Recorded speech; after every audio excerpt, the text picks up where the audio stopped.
Yes sir, একটু সম্পর্কটা close নাইলে খেপে যাবে। সংসদের বাইরে গিয়ে ক্লোজটা দেখাবেন, এখানে আমাকে অ্যাড্রেস করেন প্লিজ। সুতরাং শুধু এই কথাটি বলবো, খুব দুঃখ পাই, এতদিন বেঁচে থাকবে এটা তো কথা ছিল না। তাই স্যার চলে গেছেন, নেতার দায়িত্বের সামনে থাকলে ভালো হতো। আপনাদেরকে চেনা সত্য কত কঠিন, এই কারণে কঠিন। খন্দকার মোশাররফ সাহেব আছে, 2000 সালে তার ভাই এমপি হওয়ার পরে, উনি মন্ত্রী হওয়ার পর আমাদের সব মন্ত্রীদেরকে এমপিদেরকে দাওয়াত দিয়েছে বৌনিয়া। আমি আবার বৌনিয়া কোথাও যাই না, কারণ কোন জায়গায় কে কি বলে দেয় বিপদে পড়বো, ভারত যাই না। তো আমি বৌনিয়া যাই নাই, কয়েকজনে বৌনিয়া যায় না, কিন্তু তার ভাই বৌনিয়া গেছে। ঢুকার পর দেখি একটা কিছু হাঁটতেছে। তাই আমি বললাম যে তার ভাই ভাবি কই? কয়ে ওই যে। আমি বললাম আপনি যে বদলাই আনেন না, এটা কেমনি বুঝবো? মাননীয় স্পিকার, আমাদের হাউসে আমাদের বোনেরা এসছে এমপি হইয়া, আপনি অভিনন্দন জানাইছেন, আমি অভিনন্দন জানাতে চাই। সবাই মেধাবী, দুজনের বক্তৃতা শুনছি, আগামী দিনে কিছু করতে পারবে, ভবিষ্যৎ আছে, লেখাপড়া জানা। কিন্তু বুঝলাম না তো কারা আপনারা ভিতরে কে? আপনারা আপনারা এদিকে দেখতে পারেন, আমরা এদিকে দেখলে কি আছে এটা বুঝবো না, এটা ঠিক না।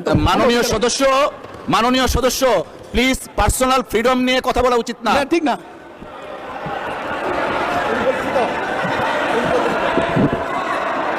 আপনারা মাননীয় সদস্য আপনারা বসেন please. All of the members take your seat, all of the members please take your seat. বিরোধী দলের চিফ হুইপ আপনি বসেন, বসেন, সকলেই বসেন। মাননীয় সদস্য, আপনি যে বক্তব্য দিয়েছেন পার্সোনাল ফ্রিডম নিয়ে, এই অংশটুকু এক্সপান্স করা হলো। Thank you. যদিও আপনি তার বক্তব্যের সেই অংশটুকু এক্সপান্স করেছেন, এই জন্য আপনাকে ধন্যবাদ জানাই, কিন্তু এই বিষয়ে আমাদের বক্তব্য আছে। আপনার কাছে অনুরোধ যে আমাকে 2 মিনিট সুযোগ দেওয়ার জন্য।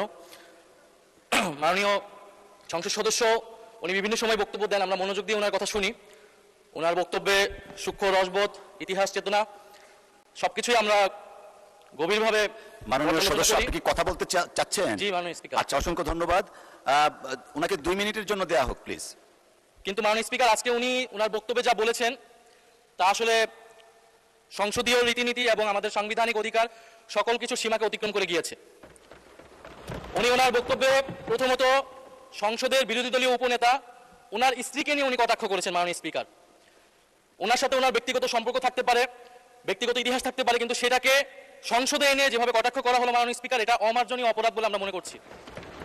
দ্বিতীয়ত, উনি বিরোধী দলের মহিলা এমপিদের, আমাদের নারী সংসদ সদস্যদের তাদের পোশাক নিয়ে যে ধরনের কথা বললেন, তাদের ধর্মীয় স্বাধীনতাকে হরণ করার সম্পর্কিত যে ধরনের বক্তব্য দিলেন, এটাও মাননীয় স্পিকার আমরা মনে করি একটি অমার্জনীয় অপরাধ। প্রত্যেকটা ব্যক্তির গণতান্ত্রিক রাষ্ট্রে তার ধর্মীয় স্বাধীনতা রয়েছে, পোশাকের স্বাধীনতা রয়েছে।